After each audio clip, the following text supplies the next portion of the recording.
Hi, and welcome to the Long Range Shooting and Custom Rifle Building podcast presented by Wolf Precision Incorporated, where we learn about and share long range shooting and custom rifle building. I am your host, Jamie Dotson, and welcome to the show.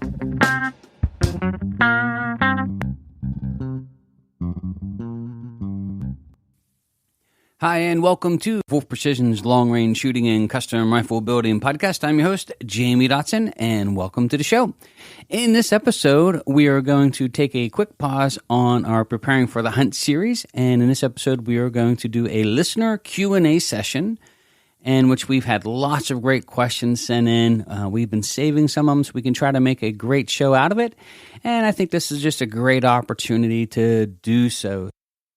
So with lots of great questions to get into, submitted by you, the listeners, without further ado, here we go. Today's program is proudly sponsored by Krieger Barrels, nearly 40 years of supplying shooters with precision single-point cut rifle match-grade rifle barrels. In addition to the in-stock, ready-to-ship barrels that you can get at KriegerDirect.com, Krieger Barrels offers an online inventory. The online inventory is updated once per week and includes calibers and contours that may not be offered in our Krieger Direct stores. So check out the in-stock page at KriegerBarrels.com if you need a barrel right away, or you can always give their knowledgeable and helpful techs a call to help you with finding exactly what you need. So stop over to KriegerDirect.com or KriegerBarrels.com today. All right, to start this podcast off, we're going to get into a question here submitted by Nick F.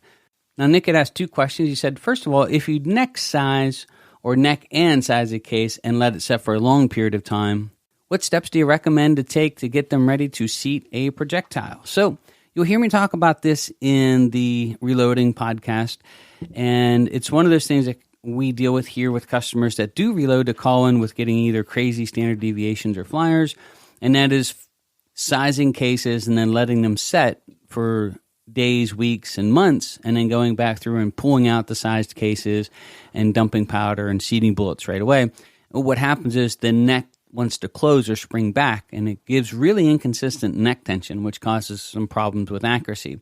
What I recommend to do if you do that, and what we would do here, is we would simply run them back through full-length sizing die and get them ready to accept the bullet and powder. It is a little bit of a pain in the butt, and it doesn't really do any damage to the brass or work harden. And so all we're going to do is we're going to run them right back through the full-length sizing die, get everything, pressed back into place, back through the expander ball, and then we're ready to go to seat the bullets and have good, consistent neck tension. Another question that he had asked is, he said, if you're on a budget, what wind meter do you recommend?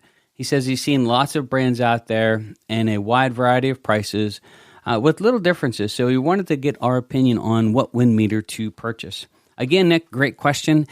I recommend going up through the Kestrels and getting the 5000 series. And this is for a specific reason. As a shooter, there's a couple things that get involved that you want real world and accurate readings on. And that goes to not just the wind speed, which a quality wind meter will do, but also to the barometric pressure, temperature, dew point, humidity. Collectively, we want to get what we call the density altitude. And with Kestrels, you have to go up through their series to get density altitude, and that requires you to purchase the 5000 series. Now, when it comes to wind meters themselves, I tell everybody here at the school, my straight and honest opinion is buy a Kestrel.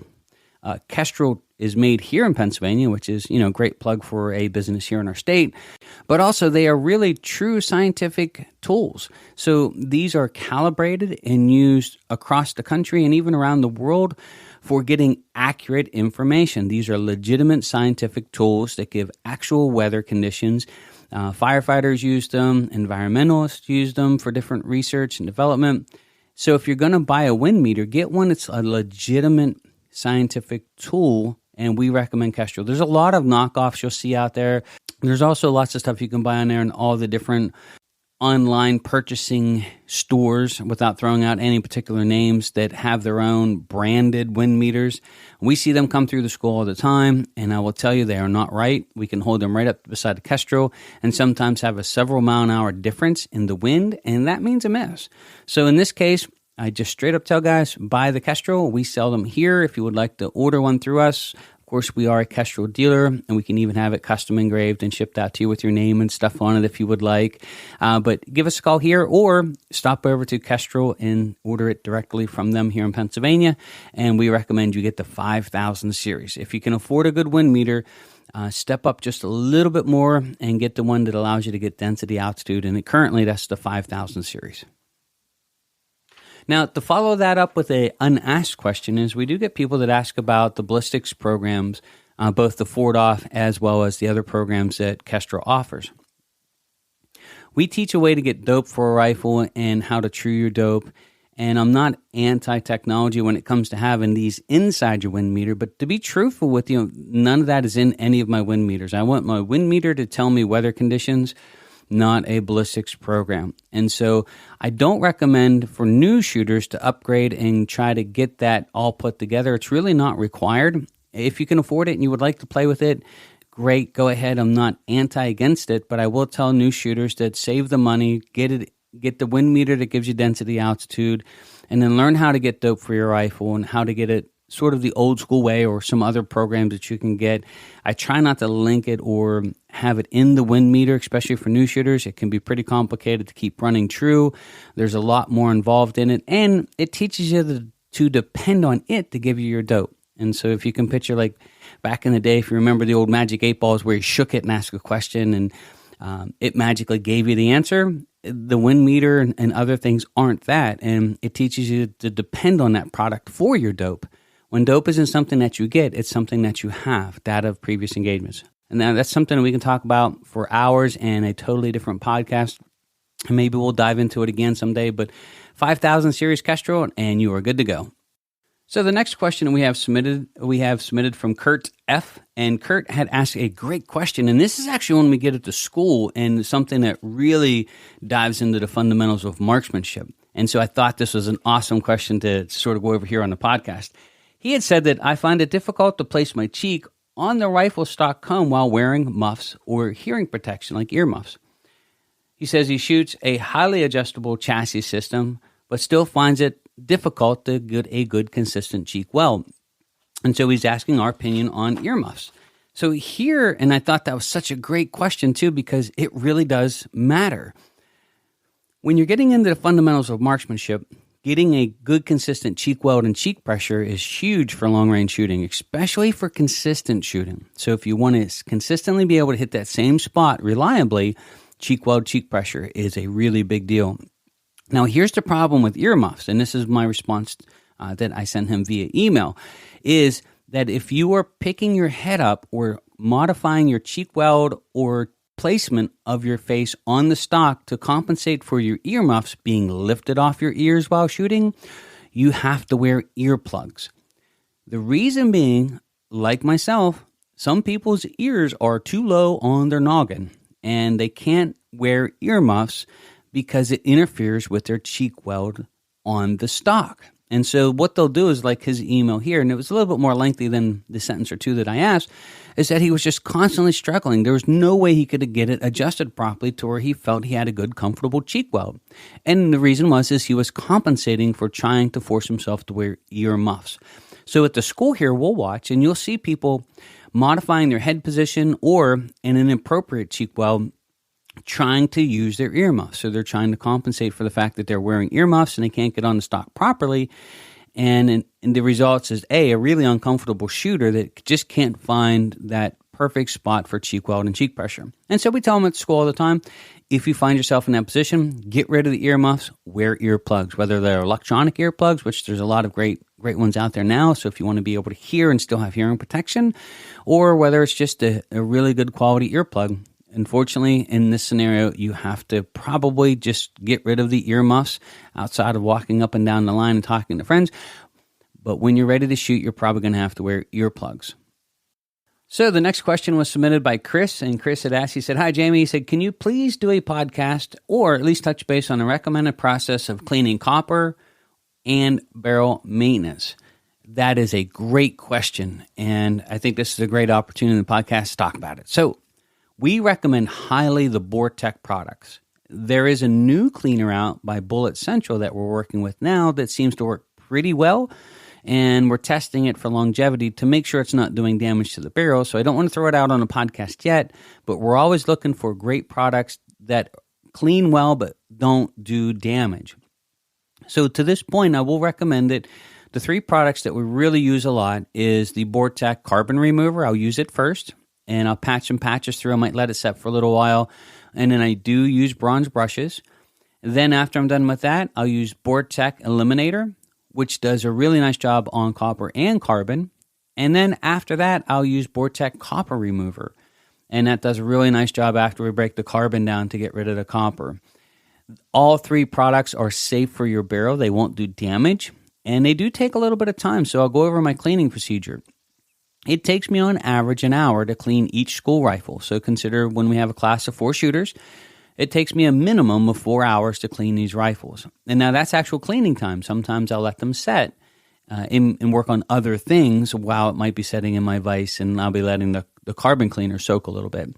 So those 3 products, the reason I recommend them is they won't damage your barrel. And I always tell customers, specifically when they purchase our rifles, to be really careful on what you put in your barrels. A lot of the ammonia-based and other chemicals out there will actually start to eat or destroy the barrel. And it's hard to imagine that can happen. But we've done lots of testing here, and we can tell you that even over the course of a couple of days of constantly sweeping things out, we can start to see both reduction in weight. So we have little pieces that we'll put in the different chemicals that we'll test, and we'll weigh them, we'll measure them, and we'll see, where we start with ground A, and then we'll let it soak for a day or 2 in the chemical. We'll pull it out, we'll measure it, weigh it, and we're talking small pieces now. We'll look at the surface texture because these are polished pieces, and then you'll be surprised. We'll do this for 2 days. We'll clean out the chemical. We'll put more in. We'll do it for 2 more days. We'll clean it. This might be a process we'll run for 7 to as long as 21 days. And you would be shocked at how much damage is done to these parts. Some of them reduce weight. We're talking measurable weight, not pounds, but we're talking measurable weight. We're talking grains, but measurable weight reduction. And then the surface texture, it starts to etch or eat or deteriorate the surface, if you can almost picture it, to slowly turning to 1200 grit, or you just see that the surface is starting to either taint or discolor and then slowly become eaten. And the harsher the chemicals, the more this can happen. So that's why we recommend the Vortex product. So my cleaning process is I'll pass through some of the carbon cleaner. I'll let it set for a little while, then I'll brush it out. I put a bottle over the muzzle, so I'm catching all the splatter that's coming out while I'm cleaning.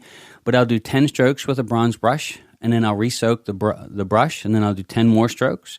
And I'll repeat this 5 times for 50 strokes. Every 10 strokes, putting more of the carbon cleaner on the brush before we put it back in. Now, keep in mind, use a good bore guide. You don't want to be damaging your throat or bouncing things around, and use a good cleaning rod, carbon fiber or otherwise, coated. Not anything with sharp edges, no stainless steel rods with joints in them, anything like that. Then after I'm done that, I'll patch that all out. I might run a couple patches of either oil or rubbing alcohol or isopropyl, pharmaceutical grade, 90%. And then I'll start with the Vortex Eliminator. Again, I'll put some wet patches through, sort of let it start working. And then I'll do the 10 strokes 5 times with more chemical on the brush after every 10 strokes. I'll patch all that out. Again, running some isopropyl or oil through the barrel to try to get remnants of that cleaner out. And then I'll start into the copper remover. And you will go through some brushes. We go through probably 1 brush every time we clean a barrel. We don't worry about saving them. They start to deteriorate rather quickly, especially with the copper remover. And so we just toss them in the garbage and get a new one. It's the price you pay for cleaning your barrel. And keep in mind, we don't clean our barrels for several hundred rounds, and so they take a little bit more effort to clean. If the barrel is really fouled out, or if I get in there with a bore scope and I still have a lot of carbon or copper in the throat area, we will use JB bore paste ever so slightly. And we'll put a little bit on a patch, read their instructions, and we'll just work it back and forth with a nice tight-fitting patch right there in the throat. You'll see it'll turn black. Patch that out, put another one in, and you can sort of micro-clean an area to get that out. And it really doesn't do any damage as well. or it doesn't have any long-lasting chemical erosion of the barrel itself. So that's sort of the process that we'll go through. I will touch base on the stuff we're getting from Bullet Central, and I'll let you know how it's working now. But as at this point, that's all we use. And then once we're finished, we make sure that we get in with a good chamber mop. We clean all the garbage out of the chamber. We clean inside the action, including where the lugs lock up on the bolt. So we get in there and we wipe all that area out, make sure there's no chemicals and dirt and debris, dust, get all of that out there from the days of shooting in the field. Wipe the entire inside of the action out. Then patch out the barrel, multiple patches of oil, multiple more patches, clean the crown, make sure she's nice and dry. Final process is we'll wipe out the action and the bolt body, bolt face, all of that. I might, on the bolt body itself and on the bolt face, I will use Hoppy's number 9 a little bit just to get any stuck on carbon, or you'll see brass and bits and pieces into the bolt face. I wipe all that out. I use a Q-tip if I have to. I get in there and clean all that out real nice. Then I wipe the action inside and the bolt body and face itself down with rubbing alcohol. After I'm done with the rubbing alcohol, I'll use a product called Milcom. It's a grease, and I'll dab it inside the action in different spots. I'll put it on the bolt, the back of the lugs, the bolt body, the camming positions for the firing pin, as well as where the bolt cams on the action. And then I'll take with a set of gloves on, I'll work it around inside the action, and so you'll have a nice little film. And I'm not worried about it being gooped too much. I mean, I don't pile it in there, but I definitely want it on all the surfaces. And then I'll wipe the entire bolt body down, making sure it's got a nice film on it. Same with the back of the lugs and the bolt face. Then I'll stick the bolt in the gun, work it back and forth, getting all that nice and lubed up. And then with Milcom, the cool thing is if you clean the action properly, you can sort of wipe everything dry.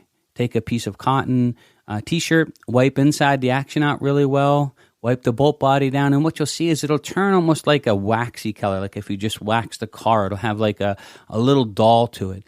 And the reason we use this stuff is you can put the bolt back in after you've wiped all this out, and it runs like it's on ball bearings, but there's no wet. So it still has lubrication on it and in the action, but it's not wet, so you're not going to get dirt and debris sort of sticking to it, and that's why we use Milcom. So follow Milcom's instructions. They do a great job of detailing how you should pre-clean the parts before you apply it. But done properly, it works really well in the field, and it'll keep the bolt running really slick and help prevent the dirt and debris sticking to it so fast. So great question, Chris. Hope the answer helps you out there a little bit, and thank you for taking the time to send it in. I do appreciate it. So the next question is from Matthew M. And he had asked, he said, what are your thoughts on the Vortex scopes and also the Macmillan A4 stock? He says, I do not recall the podcast ever addressing that particular stock, and I also wanted to know about your experiences on both. Well, the A4 stock, I will tell you, is a fantastic stock.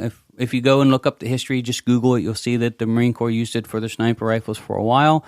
It is a great field stock. Aluminum pillars, they glass bedded them. Fully adjustable, really took the sniper stocks into the next generation, and now you have the A5 and the A6 and the A10s and all the other stocks that have followed. But the A4 is very much a traditional sniper stock. I'm not sure if anybody still uses it today or where it's still put into service, but that's sort of the history on it, and there's lots of good reads and research. And there's several friends that I shoot with that actually served shooting those and still shoot them today and absolutely love the stock. So I personally have never shot one in a match myself. I've built on them before. I've shot them before. Great stock, great history. And I think if you find that stock fits you well, your hand, and it's just one of the stocks that's sort of near and dear to you, you should run with it. He had also asked about my thoughts on the Vortex scope. And I try to be very clear, and we're going to have another question that was asked by another customer here in just a minute, but I do not use or shoot Vortex optics. And it's, for us, I try not to bash other companies and say negative things because I'm sure they all have their pros and cons. But for me, the scopes are where the rubber meets the road. It's like having a great set of tires on your race car, right? And if you want to talk about one area that leaves you vulnerable to having all kinds of issues, it's the scope. So I really recommend Collis. That's our number one scope. It's what we use here at the school. Any of their lines, I really like Leopold. I think they are so, back in the day they were the scope, and now because they're in that $1,000 to $2,000 price range, they're sort of looked down on. Well, they're not a $3,000 or $4,000 scope, so they can't be. I'm going to disagree with that. The Mark Vs, I think, are a fantastic scope for the money. Whether it's the 3 to 18, the 5 to 25, we use them. We have customers that use them. We have instructors that use both, and just a fantastic scope. So the two that we recommend is the Collis and Leupold Mark V, but then you also have some other scopes, which we just can't say that, hey, don't shoot these, right? You've got Schmidt and Bender. Really hard to beat a Schmidt and Bender great scope. You've got Swarovski, which is the parent company of now Collis. And Swarovski makes fantastic pieces of equipment. It's just that they're not first focal plane. They don't offer mills. For us as shooters, it's sort of like having the training wheels put back on our gun, to not have that as an option. And so, it's one of the reasons why we don't sell the Swarovski brand, is simply that. But as far as the Vortex scopes go, anything made in China, a lot of the stuff made in Philippines, anything, even in Japan, there's a lot of branded scopes that are coming out of a particular factory or a couple named factories. And, it's not the same as people building them themselves. I know that they say that they're built to their standards and their specs, and they have great advertising and great marketing skills. Obviously, they're a huge brand. We spoke with a gentleman that came into our shooting school from Cabela's, and he said, 8 years ago, nobody looked at some of these scopes, and now he said everybody runs right to them. It's just one of their best-selling brands, and that's just really great marketing and advertising, and probably a pretty sound product, but it's just not on par for what we would be looking for here.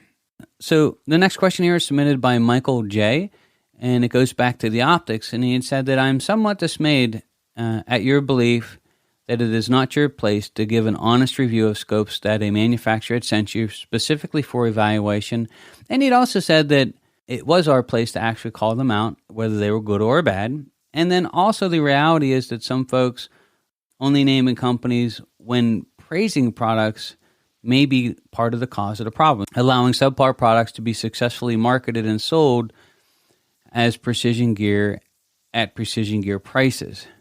So he said that, he goes on, he says, not naming the companies is also hurting other manufacturers who might be listening and incorrectly group one of the other companies in a category. And I can get that. So, what he's saying is that maybe they're mistaking somebody else for who we're talking about.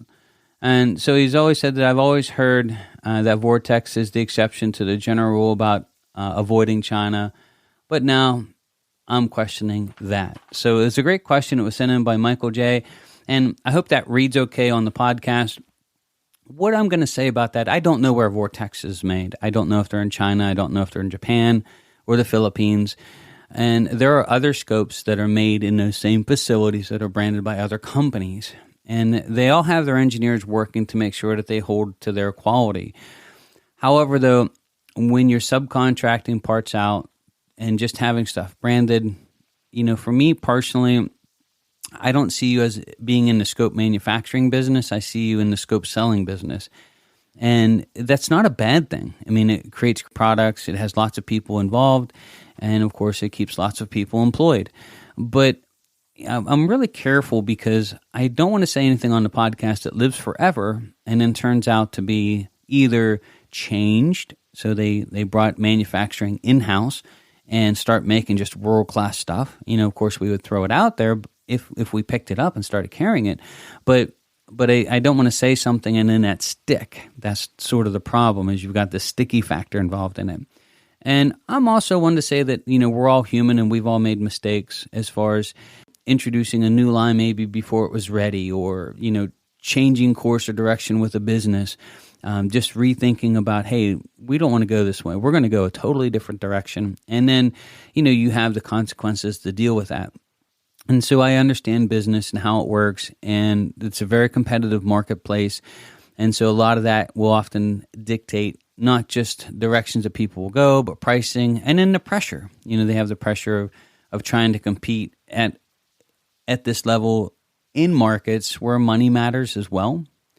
And, sometimes their advertising budgets might be 50% of their markup. I mean, I don't know, but I'm just saying, they know what they have to do to keep the products moving, and it becomes a well-oiled machine.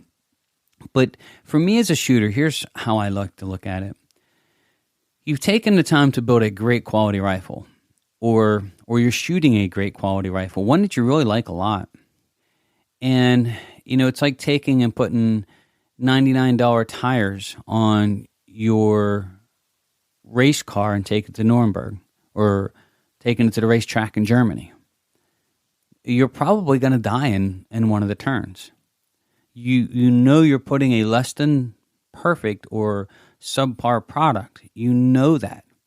And the reason I'm really passionate about this subject, and hopefully this comes off correctly, is because I have watched hundreds of people leave the shooting school with not being able to run their rifles to finish it because of problems with their optics. Most of the problems that we have here at the school with customer brought rifles isn't the rifle. It's usually something with the optics either not tracking, not zeroing, not returning to zero, or just flat out failing, locking up tighter than a drum. And whether you spend $1 on this product or $3,000 on this product, it doesn't matter if it stops working when you need it. And so I sort of look at it as, what is the percentile of failure? What is the chances of these things having problems and giving me an issue?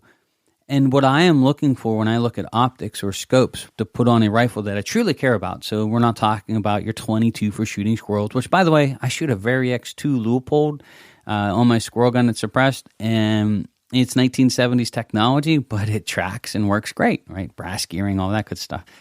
So it's not always a price thing, but when I am building a rifle that is my rifle or the rifle, I want a scope that has a reputation that is beyond perfect, that has taken the time to make sure that tracking is 100% reliable, that the gearing is so well thought out that they want it to work perfect every day for decades, that independent testing over and over and over again has showed that their failure rate is super low compared to the standard across the industry.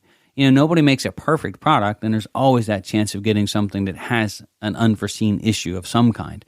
That just caught them off guard. But that said, the reason I stick with a known entity is that I really believe that putting these things through their test, I am looking for that ultimate reliability and as close to perfect as I can get, because unfortunately it's one part that's moving on the gun a lot.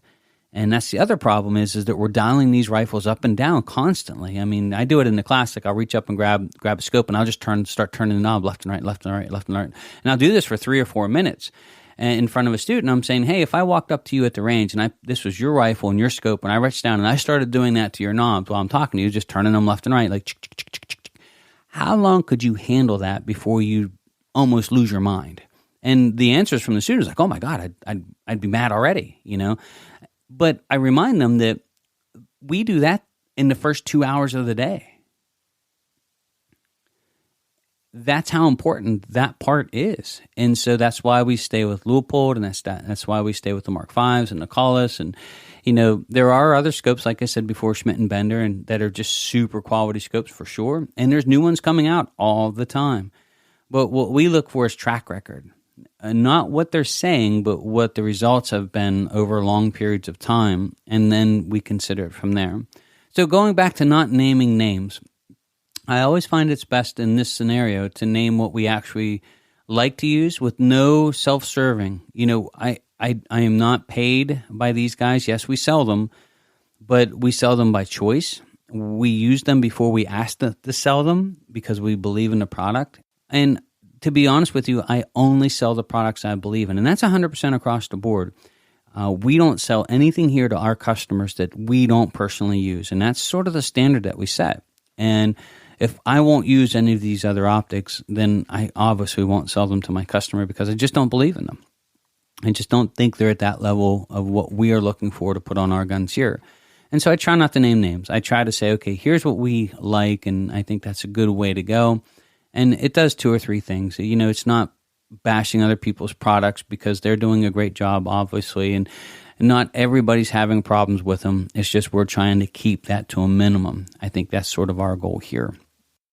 But that said, I really do appreciate you taking the time to ask the question, and I do understand you wanting to know or to name names, and I hope that answers it the best way that I can to be fair as a business owner to another business owner and say it's not so much about who we won't use, it's just we would like to share who we do use and why. All right, so this is a great time to stop and just say thank you to TriggerTech. TriggerTech is a sponsor of the show, and we certainly appreciate having them here. I will tell you that if you're going to shoot better or if you want to shoot better, put a better trigger in your rifle. And if you're going to go through all that hassle, use the best that we think there is out there and purchase a TriggerTech. So TriggerTech makes fantastic shooting triggers that have really simple operations and setup. One screw to adjust the pull weight.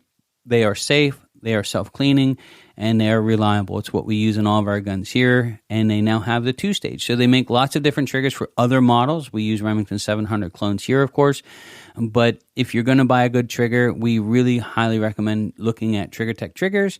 So if you want to see all they have available, including the new 2-stage trigger, stop over to triggertech.com. That is triggertech.com today.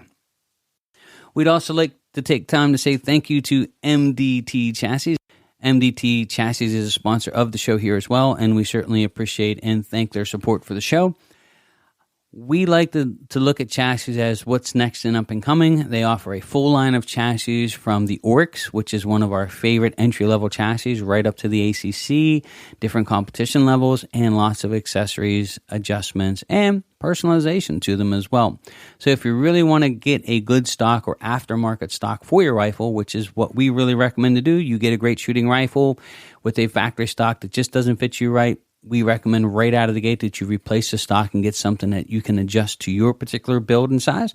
And if you're going to go through all that, take a look at MDT. So stop over to mdttac.com today and see what they have to offer. All right, another great question sent in by Lee D. from San Antonio, Texas.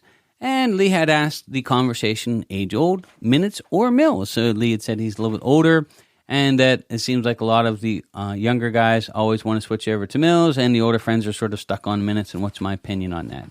So plain and simple, if you're going to go to France, learn to speak French. 2 things. If you're going to shoot competition, or you think you're going to get into shooting competition, switch over to mils. I personally think that they are cleaner, simpler, and easier to use, especially when you get into techniques like hold over and hold off. We do it here at the school. All of our school rifles are in mil rating for that reason, and it's just amazing. Even the guys that shot mils their whole lives, at the end of the class, will instantly switch over and change everything to mils. That said, though, if you're going to get into the competition shooting, what's nice is if you switch over to mils, that's the corrections you're going to be hearing a lot of. They don't make a lot of spotting scopes with minute reticles, and not a lot of people are really good at taking mils and turning them into minutes to get you a correction for your rifle in the middle of a match. And so you either have to know how to self-spot or translate mils to minutes quickly, but I recommend highly, highly, highly getting a first focal plane scope right out of the gate. Make sure it's first focal plane, but then going mils, just simply because as you're there and shooting and enjoying the match, as people are calling out corrections in mils, you're going to understand what it is and you're going to be able to use what they're telling you. So you can speak their language, and I think that's the most important part of that as well. So absolutely go mils. I would recommend it 100%. And we believe in it so much, all of our school rifles here in mils, and over the years of teaching the class, I will tell you that most 99.5% of our students that come with minutes leave shooting mils, and we've never had anyone email us about going back. All right, so another question from Matthew C., and Matthew is in Calistoga, California, and he had asked, he really appreciates the information and insight, but could you give us some thoughts on shooting supports in the field? That is a great question, actually, and I think it deserves a little bit of time to talk about. So I have a general rule that I sort of live by when you get into this type of shooting is never stand when you can kneel, never kneel when you can set, never set when you can go prone. Always look and shoot from the most stable firing position. So what I'm saying here is anything that you can use to help you in the field, whether it's shooting off of your backpack, like you were talking about in your email. If you need more height, have your friend wear the backpack and lay in front of you and shoot off of it. We've done that in matches. Safety first. Now, I'm not telling you to throw anybody out in front of you and with a muzzle brake on and, you know, they don't have hearing protection. You decide to crack a round off their backpack. Not going to go well. But I'm telling you that we have used this stuff in the field before. Incompetent hands, it's a very safe thing to do. Shoot off of people's shoulders, off the nook of a tree. We even teach techniques to shoot off of shooting sticks and tripods, and usually just like the little tightening down straps that you can see have a little plastic loop on one end that you can take a little nylon half-inch wide strap and wrap through and sort of snug something down on a backpack, where we can loop one of those around a tree and then loop another one through there, make the loop itself with the second one, slide your rifle through and tighten it right up against the edge of a tree. There's just so many ways you can be ingenious on trying to take and look for the most stable position. And then what I recommend is practice them. Your hit percentages are going to go down as soon as you start moving up off the ground to less than stellar positions. And so using everything in your power, like if you're shooting off a setting bipod, put your backpack underneath the rear of the rifle to sort of give you something to set it on. If you can, use your tripod. I know you'll see this in PRS matches, and I think it's just an ingenious thing to do is, have your rifle off the nook of the tree, but then swing your tripod that your spotting scope is on and set your rifle on the tripod, on one of the legs, the buttstock, and pinch it just like you would a rear bag. And you'd be surprised on how much more stable the shot is. Because in this scenario, whether it's in a match or in a hunting scenario, if you don't use every resource available to get the most steady position that you can, then you're going to have a less than stellar shot. So anything you can do that you can get a more stable firing position or a more stable position to shoot from, the more higher percentage rate of hits you're going to have. And that's what it's about. And so kudos to the guys in the fields that just think for just a minute or two, and rather than just kneeling and putting their elbow on their top of their knee and shooting in the kneeling position, throw their backpack out in front of them, have their buddy set behind them so they can lean against their buddy backwards, have their buddy set with their backpack on facing the opposite direction so you can lean back on your friend, tell him to hold his breath. And just so much you can do. We do teach in a level 3 class once in a while after you've been through our school. We call them open range days, where we sort of teach and go over some of these different things and tricks. They'll let you practice them with your rifle. But great question, and yes, everything and anything that you can use to get a more stable position is the way to go. So the last question of the day we're going to take in this podcast is someone had asked about the McCubed stock, or the MC3. And so Macmillan has a line of lesser expensive stocks that they had launched, and he was asking our opinion on the stock itself. Well, I did some research. I have not had any here, so I can be honest and say that I've not put my hands on them, and really no intentions on bringing them in and running them through for any reason. There's a couple of things that fall short, and I really pay attention to this with stocks, is in any type of stock like this, I try to have aluminum pillars installed. That helps keep any crush going and where the action sets. And then also you've got to bed the rifle. And I'm trying to look for something that's very stable, that doesn't flex. So me personally, stock-wise, I think the best stock for a budget type stock would be like the Oryx, which is made by MDT. It retails for $395. We've actually built hunting rifles on these, multiple hunting rifles last year. And we've not had a customer contact us and say it just wasn't a great stock. So it's very solid. It doesn't flex and bow in the forearm. It's almost bulletproof in the fact that you could throw the stock down and step on it. It's not going to hurt anything. It's solid aluminum chassis from front to rear. It may be a pound or so heavier than your traditional hunting style stock. But that said, what are my thoughts on those type of stocks? And you get into that price point is, I would say you almost have to buy it and try it.